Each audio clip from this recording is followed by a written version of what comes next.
কারাভোগ করেছেন এবং শেষ দিন পর্যন্ত তিনি অসুস্থ ছিলেন, কিন্তু কখনো আপনার এই দেশ ছেড়ে চলে যাননি। এই যে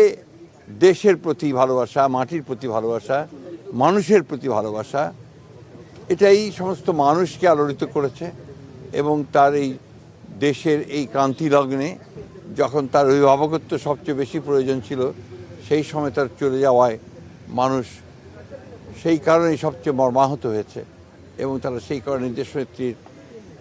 নামাজে জানা যায় তার আত্মার মাগফিরাতের জন্য তারা সমবেত হয়েছে, চোখের পানি ফেলেছে এবং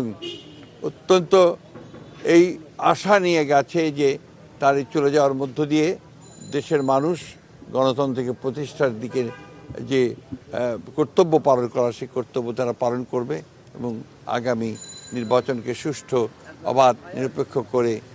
এই দেশের পক্ষে যে শক্তি আছে বাংলাদেশ জাতীয়তাবাদী দল, সেইটাকে তারা বিজয়ী করবে বলে আমি মনে করি।